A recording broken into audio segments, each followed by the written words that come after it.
Oke, balik lagi bersama Hafiz Firdaus. Kali ini saya akan men-share gitu ya pengetahuan tentang mesin gitu ya, terutama ini mesin motor gitu ya. Apa aja sih gitu ya yang harus kalian teman-teman siapkan gitu sebagai mekanik. Misalnya kita ingin modifikasi mesin motor gitu ya, atau mesin mobil gitu. Nah, jadi perkenalkan diri, nama saya Muhammad Hafiz Firdaus Pertama. Saya ini lulusan dari S1 Teknik Mesin Universitas Sultan Hasanuddin Yasa atau Untirta ya, yang di Banten. Jadi saya akan menjelaskan tentang internal combustion engine gitu ya. Untuk teman-teman yang bekerja sebagai mekanik gitu ya, atau ingin modifikasi kendaraan bermotor kalian gitu ya. Jadi kalau mesin motor yang sekarang beredar ini itu dinamakan internal combustion engine. Mari kita simak apa itu internal combustion engine. Nah, jadi internal combustion engine ini artinya itu adalah mesin pembakaran dalam gitu ya. Jadi tujuannya itu adalah dari mesinnya adalah untuk memproduksi energi mekanis yang berasal dari pembakaran bahan bakar kimia seperti itu. Jadi kan kita tahu ya, jadi motor itu bahan bakarnya bensin gitu ya, bensin. Lalu bensin dimasuk ke ruang bakar, ada proses pembakaran. Nah, dari proses pembakarnya itu terjadi ledakan, dan ledakan itu dikonversi menjadi energi mekanis yang dipakai untuk memutar roda gitu ya, seperti itu. Nah, ini gambarannya ya. Jadi dalaman mesin itu seperti ini, sangat rumit ya. Kalau saya gambar ini ada piston gitu ya, ada valve, ada rantai gitu ya, ada gear dan lain sebagainya, seperti itu. Nah, pembagiannya ini juga ada dua gitu, internal combustion engine ini.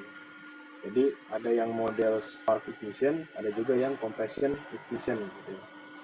Untuk spark ignition itu seperti yang bisa kita kenal pakai busi gitu ya.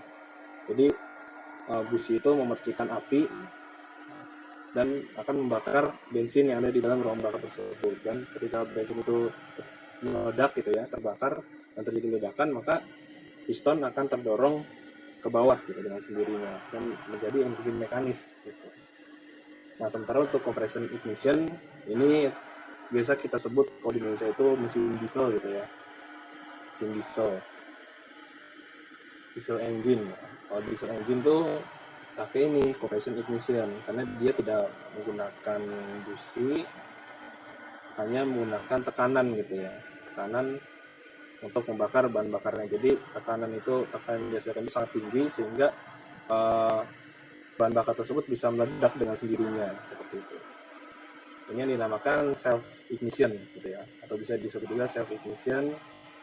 Jadi memanfaatkan flash point dari bahan bakar tersebut seperti itu. Flash point itu adalah titik ketika bahan bakar itu bisa terbakar sendiri. Jadi di suhu berapa nih dia bisa terbakar dengan sendirinya seperti itu. Nah, ini langkah kerja ya pada spark ignition ya. Jadi ada langkah pertama itu, yang pertama itu compression stroke. Jadi compression stroke itu dari titik mati bawah ke titik mati atas, si piston ini dia menekan gitu ya, menekan campuran antara bensin dengan udaranya gitu, bahan bakar dengan udaranya. Jadi ditekan menuju ke titik mati atas. Ketika sampai di titik mati atas, maka terjadi ledakan gitu ya. Dikarenakan busi itu mulai memercikan api gitu, percikan api gitu ya, percikan api yang menyebabkan bahan bakar dan campuran bahan bakar dan udara ini terbakar gitu. Nah, sudah tekanannya tinggi, di percikan api pula, maka ketika meledak, piston itu akan langsung menuju ke titik mati bawah dengan cepat gitu, karena tekanan dari ledakan tersebut. Nah, ketika piston ini menuju ke titik mati bawah, ini dinamakan power gitu ya, power. power ekspansi gitu atau berekspansi. Jadi uh, um, dari titik mati atas ke titik mati bawah dengan mengeluarkan energi mekanis gitu ya, piston dari ledakan bahan bakar tadi. Nah, ketika sudah nyampe bawah, menggunakan tenaga momentum gitu ya, energi momentum, maka piston itu akan menuju ke atas lagi gitu, ke titik mati atas lagi. Untuk apa? Untuk membuang sisa-sisa pembakaran yang ada di dalam ruang bakar dan dikeluarkan melalui valve, ada exhaustnya gitu, exhaust gas namanya ya, gitu, yang biasa kita sebut dia itu keluarnya di knalpot seperti itu. Kalau misalnya tahu knalpot gitu ya, knalpot itu kan ada di bagian sepeda motor atau mobil gitu ya. Nah, knalpot itu fungsinya itu untuk mengeluarkan sisa pembakaran gitu yang ada di dalam ruang bakar. Gitu. Nah, kita sudah sampai di titik mati atas, maka si piston ini balik lagi ke titik mati bawah gitu. Ini dinamakan intake gitu ya. Jadi kita ke titik mati bawah ini, si piston ini menghisap gitu ya, menghisap campuran udara dan bahan bakar menuju ke ruang bakar gitu. Dan lalu balik lagi ke compression stroke dan seterusnya seperti itu. Itu namanya siklus kerja ya, siklus kerja dari mesin gitu. Spark ignition gitu ya. Nah, ini ada grafik gitu ya. Grafik bisa kita lihat grafiknya ini, misalnya grafik ini ada TDC dan BDC gitu ya, TDC dan BDC. Ini grafik PV ya namanya. P-nya itu adalah tekanan, V-nya ini adalah volume gitu ya.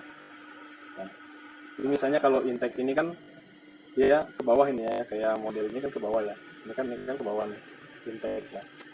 Nah, intake-nya ini jadi kalau di grafik ini intake ini dia ini lurus nih menuju ke, jadi semakin bertambah gitu ya volumenya, tapi tekanannya tetap seperti itu. Nah, ketika masuk kompresi baru si volumenya ini kan kompresinya naik ke atas ya. Nah, ketika kompresi volumenya berkurang tapi tekanannya naik gitu ya. Saat terjadi ignition tekanannya tambah naik gitu ya, tapi volumenya tetap seperti itu. Nah, ketika terjadi ledakan tadi kan, tadi yang saya bilang itu langsung dengan cepat ya, piston itu menuju ke titik mati bawah. Ini yang dinamakan dengan ekspansi. Ekspansi ini kalau misalnya dijadikan grafik gitu ya, ini kan kalau digambar dia turun langsung ke bawah gitu ya. Nah, ini langsung ke bawah ini volumenya bertambah, tekanannya berkurang gitu. Nah, di tengah-tengah ada exhaust, jadi exhaust ini mengeluarkan gitu ya, saat dibelokkan sini nih. Nah, ini mengeluarkan pembakarannya gitu, pembakaran seperti itu. Jadi ada 4 ya, namanya di sini makanya disebut mesin 4 tak atau 4 langkah ini dikarenakan dia punya 4 langkah gitu ya. Yang pertama intake, kompresi, ekspansi dan exhaust gitu ya, pembuangan seperti itu. Nah, ini langkah kerja pada compression ignition gitu ya, atau mesin diesel gitu ya. Mesin diesel. Jadi ini menggunakan tekanan gitu ya. Jadi ada langkah isap, langkah kompresi, langkah usaha, dan langkah buang.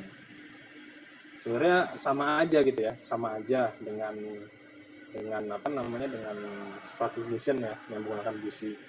Hanya saja kalau di diesel ini dia ini nggak pakai busi dan tidak ada percikan api gitu ya. Jadi bensin itu atau bahan bakar itu terbakar dengan sendirinya seperti itu, dikarenakan tekanan yang tinggi gitu.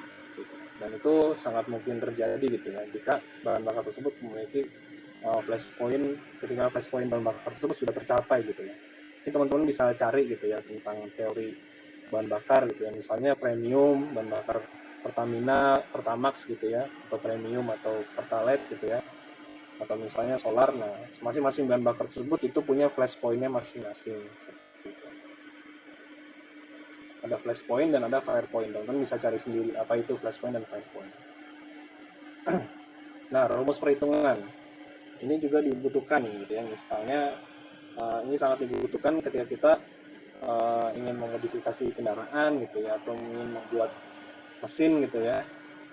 Biasanya kalau mekanik-mekanik tuh untuk memodifikasi kendaraan gitu ya. Misalnya untuk modifikasi motor misalnya ingin bore up gitu kan, ingin bore up, maka dia harus tahu nih spesifikasi, harus connecting rodnya berapa gitu, atau stang sehernya berapa gitu kan, harus pakai piston yang berapa, harus bubut sampai mana gitu kan, untuk memperbesar si lubang bornya itu. Nah, makanya dibutuhkan rumus perhitungan seperti ini gitu.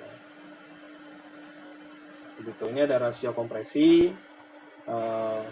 VD tambah VC per VC ya, rumus rasio kompresi.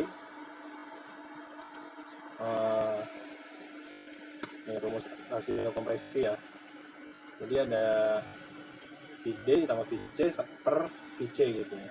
Nah, ini untuk rasio kompresi ini, VC itu artinya itu clearance gitu ya. Jadi ketika piston itu sudah di titik mati atas gitu ya, pasti kan dia nggak bakal mentok kan ya. Nah, jarak antara piston ke titik mati atas itu, jarak antara dinding atas ruang bakar ke pistonnya itu berapa gitu, sisanya seperti itu. Sementara VD ini adalah lebar gitu ya, volume daerah dari bergeraknya piston gitu. Jadi antara VC atas, VC bawah gitu, tengah-tengahnya itu VD gitu ya. Nanti bisa selanjutnya ada gambarnya gitu. Nah, ini rasio antara lebar ruang bakar dengan panjang piston ini ya. Nah, panjang stroke ini A 2A gitu ya, ininya rumusnya. Nanti kita lihat skematiknya seperti apa. Nah, ini juga nih yang paling penting ya, atau kita sebut ini rumus untuk menghitung CC gitu ya, volume ruang bakar seperti itu. Jadi kalau mau rumitnya sih, ini rumusnya ini adalah volume sama dengan VC ditambah I B kuadrat per 4 dalam kurung L tambah A kurang S. Tapi kalau misalnya kita mau simpel aja, ini sama aja rumusnya, V sama dengan 0,785 dikali bor dikali stroke gitu ya. Nanti misalnya teman-teman punya piston gitu ya, atau misalnya punya connecting rod yang untuk memperpanjang stroke gitu ya, stang seher lah misalnya ya. Misalnya punya panjangnya itu berapa gitu. Nah, teman-teman bisa hitung di sini gitu ya. Kalau teman-teman pasang itu alatnya, maka cc-nya jadi berapa gitu ya, atau volume silindernya jadi berapa gitu. Atau misalnya teman-teman punya piston ukuran 50 mili misalnya ya. Kalau misalnya teman-teman aplikasikan ke sepeda motor atau mobil kalian gitu ya, akan berapa hasilnya gitu, cc-nya seperti itu. Nah, ini ya tadi skematiknya ya. Jadi tadi itu VC ini tadi yang saya bilang nih, VC ya. VC ini tadi yang saya bilang VC. Jadi kalau misalnya si piston ini naik maksimal kan, dia bakal ada di batasnya, ini bakal ada di garis putus ini ya. Jadi dari garis putus ini ke paling atas ini jaraknya berapa gitu. Bukan jarak sih, volumenya berapa gitu ya. Nah, ini harus dihitung ya. Makanya kalau rasio kompresi ini nggak bisa kita menerka-nerka gitu ya. Harus kalau mau gampangnya itu sebenarnya kita harus tahu panjang dari si connecting rodnya ini nih. Si connecting rodnya ini harus tahu, sama si diameter dari crankshaftnya ini gitu ya. Crankshaftnya ini gitu. Sama S-nya ya, harus tahu juga gitu. Makanya kalau misalnya itu udah ketemu semua, gampang kita nentuin VC-nya berapa. Tapi kalau misalnya di bengkel-bengkel biasanya diukur gitu ya, jadi dia naiknya berapa, turunnya berapa seperti itu. Ini titik mati atas, ini titik mati bawah gitu. Ini panjang, ini antara ruang bakar ini namanya VD. Ini VD, ini L ya. Kalau panjang itu L, kalau volumenya itu namanya VD seperti itu. Ini skematik untuk rumus ini tadi ya gitu. silakan nanti kalau misalnya mau rumusnya gitu ya, mau mengerti lebih lanjut, misalnya pakai video nggak ngerti ternyata harus harus ada materinya, harus lihat lagi materinya, nanti akan saya share di deskripsi ya linknya nanti. Nah ini coba kita biar mengerti sedikit, ada contoh kasus gitu ya. Jadi misalnya sebuah sepeda motor memiliki lebar bor sebesar 50 mili, sementara spesifikasi struknya ini 57,5 mili. Nah kapasitas silindernya berapa sih? Gitu. Kita pakai rumus tadi ya gitu, 0,785 dikali bor dikali struk gitu ya. Perhitungannya seperti ini dan menghasilkan ternyata dengan lebar bor 50 mili atau piston 50 mili dengan struk 57,5 mili ternyata menghasilkan 112,84 cc gitu ya. Nah seperti itu teman-teman. Jadi struk ini juga mempengaruhi cc gitu. Jadi kalau misalnya kita memperpanjang connecting rod gitu ya, memperpanjang struknya gitu ya, atau misalnya si crankshaftnya ini si shaftnya ini diperbesar radiusnya gitu, itu maka bisa menambah cc gitu, karena kan menambah struk juga kan, struk itu, sementara struk itu masuk ke cc gitu ya, seperti itu.